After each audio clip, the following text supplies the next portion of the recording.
Hello, I'm the Media Wiz, because one art form wasn't enough, and welcome back to another episode of the Summer of SpongeBob. Today we're going to be looking at how SpongeBob has left its mark on the internet.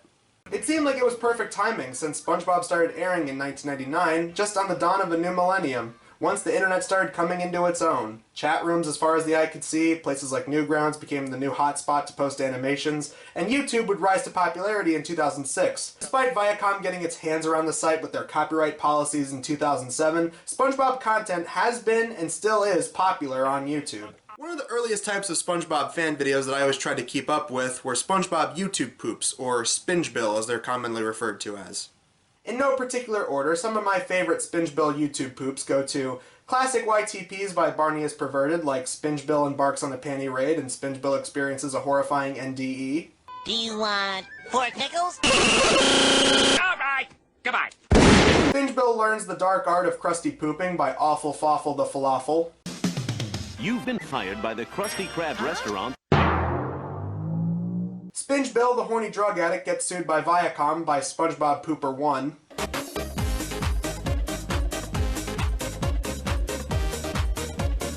But I'm not done yet. You're all gonna lie. Stop playing that music! Crustacean Resurrection Redemption by MP Carlson. With glee, 'cause we all agree it's a wonderful, wonderful day for life.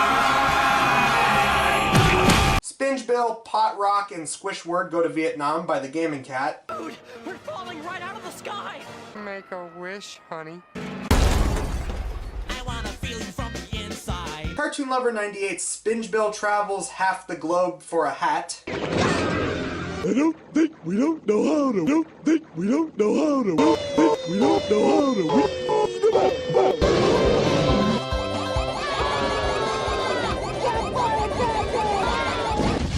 Wonderful productions put together by the legend himself, Emperor Lemon, like Mr. Krabs' Unquenchable Bloodlust and the amazing Spingebill collection collaborations. Mr.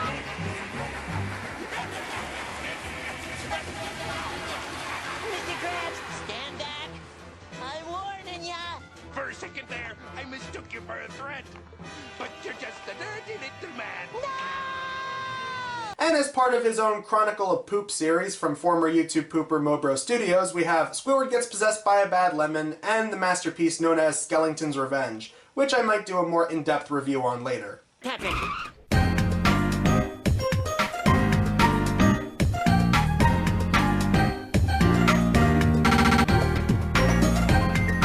Even as YouTube poop has evolved over the years, I've always found these videos very entertaining because each of the poopers find a way to put their own unique spin in their videos. Which is unfortunate because a lot of the time they end up getting taken down by Viacom because of their copyright policies and such. Speaking of these guys, some of these poopers have actually gone on to do reviews/analysis videos about SpongeBob, so let's look at a few of those.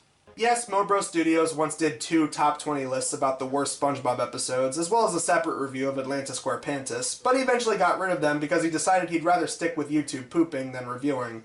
But eventually he would create his own animation review channel called Animate Ball. And he even went back to doing SpongeBob videos. While I wouldn't rank it as number 1 now, this remains one of my least favorite episodes of the show.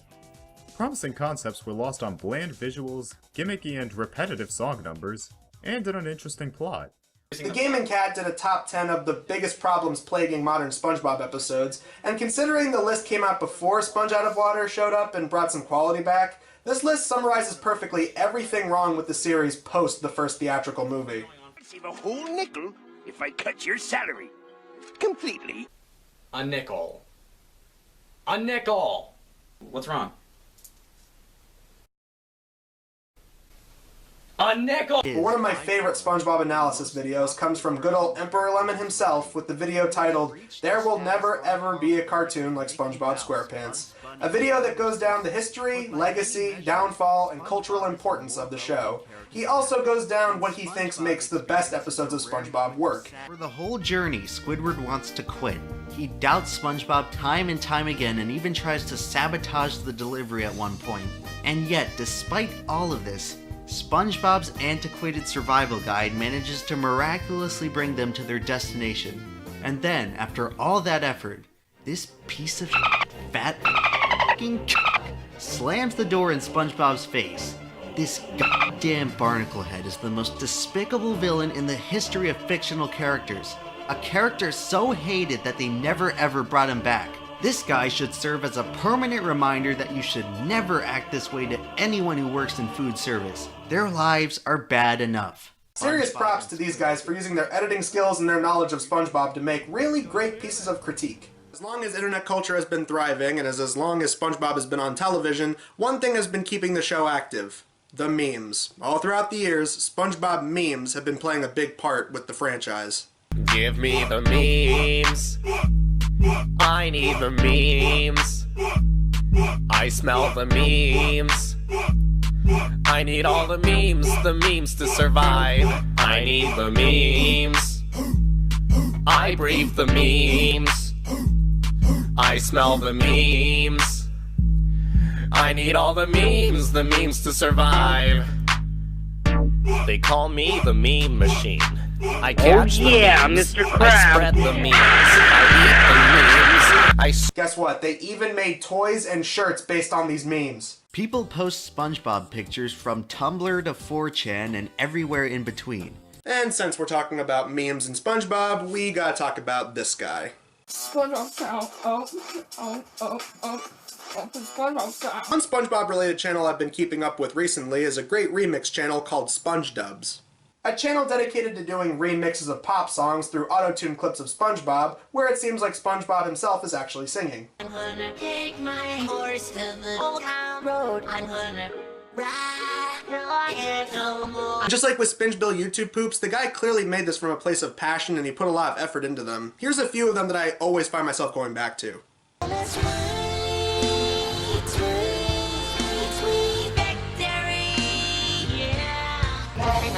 You're an all-star, get your game on, come play. I love the rains down in Africa.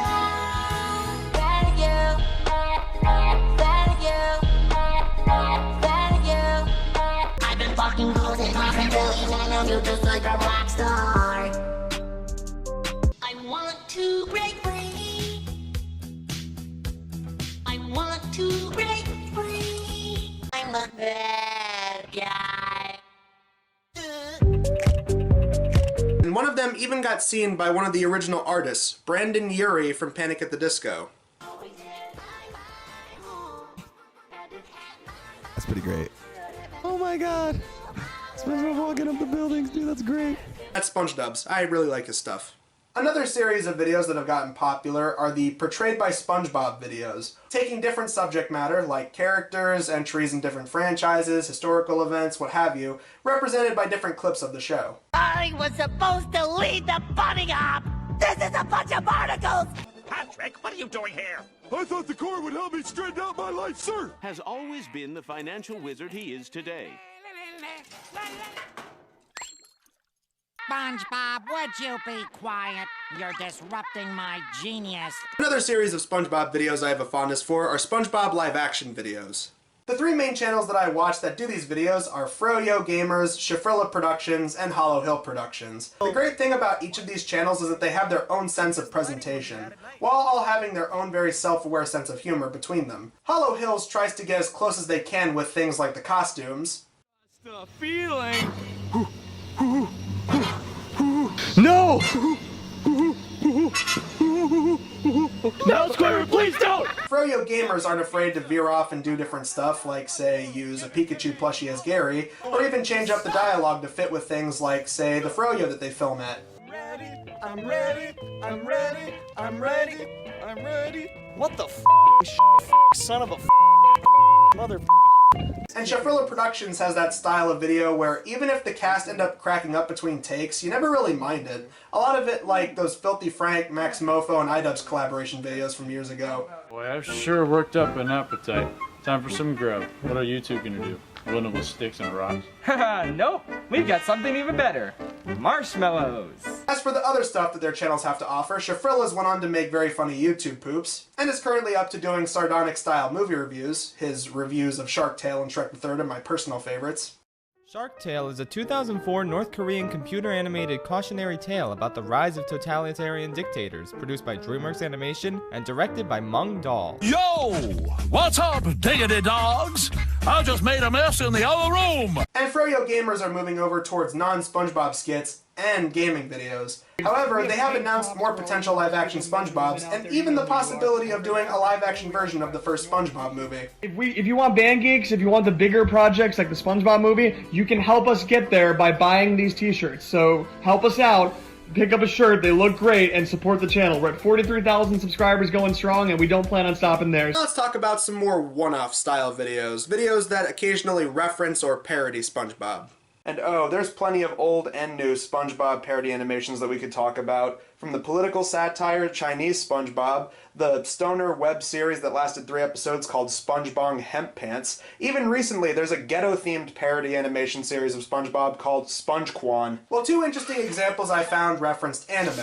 The first being a meme video parodying Yu-Gi-Oh! Featuring SpongeBob, the golden boy of Nickelodeon, and Mickey Mouse, the golden boy of Disney, squaring off in a duel! And the other is a defunct Kickstarter.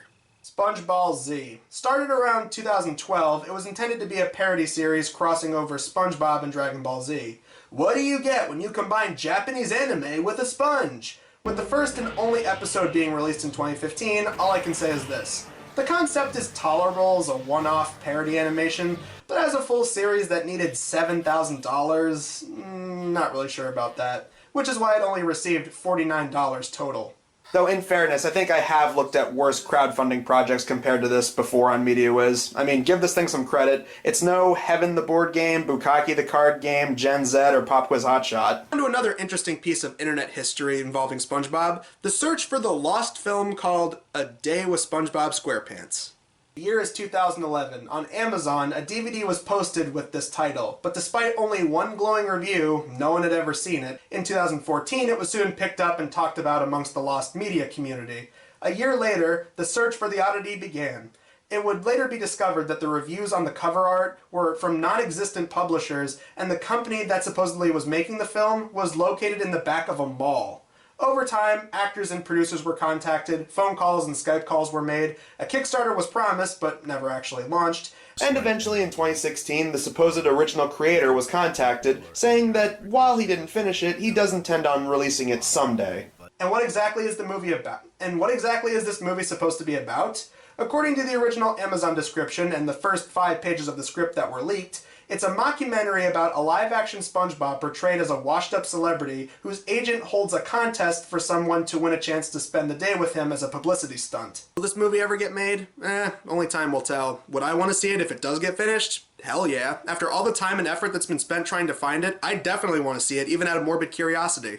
If you want to see a video that goes down all the thorough details, I recommend Blame It on Jorge's video. It's a half an hour of breaking down the gritty details and the weird conspiracies behind this unfinished film. And speaking of the guy, he just recently did a SpongeBob retrospective I also highly recommend you check out. To finish off this little retrospective of SpongeBob online content, I wanted to talk about how Nickelodeon keeps the internet presence of SpongeBob alive with their own official accounts. The official Nickelodeon YouTube channel to an official SpongeBob YouTube channel, they have tons of videos about the show. Compilations, single clips, heavily edited down episodes, sometimes fan content is uploaded. Clearly they're aware that SpongeBob's online popularity is through the roof, so it feels like they're posting these videos knowing that there's an audience for it. All throughout this year, in celebration of the show's 20th anniversary, members of the show like Tom Kenny have been doing many an interview. Like, for example, a video of Tom Kenny reviewing SpongeBob memes. I think my personal favorite out of all these kinds of videos is Tom Kenny watching people do impressions of his characters. There's just something endearing about it. Even if the impression isn't 120%, he's still so positive towards the impressionists. And I especially love the fact that the man of a cajillion voices, Brock Baker's impression of the mayor from Powerpuff Girls was even featured in the video. Powerpuff Girls, come quick! Mojo Jojo has written Miss Bellum out of the show! This young actor is very enthusiastic. What he gets is, you'll see that his mouth is going all over the place when he's doing the mayor. It's that, again, that mush mouth full of marbles thing. Well, I usually end summer events by talking about the internet content, so I feel like this might be the last Summer of SpongeBob video I have to do. So, Until then, I'm the Media Wiz, cause Wiz, wait, you're not done. You also have to talk about the SpongeBob live entertainment. Huh? Yeah, I mean, you gotta talk about the theme park rides, the resort appearances, live shows, the Broadway musical. Oh, that's right. Well, okay. Tune in for the finale, where, for the first time for any of these Media Wiz summer events, I'll be looking at SpongeBob live entertainment. Until then, I'm the Media Wiz, cause one art form wasn't enough.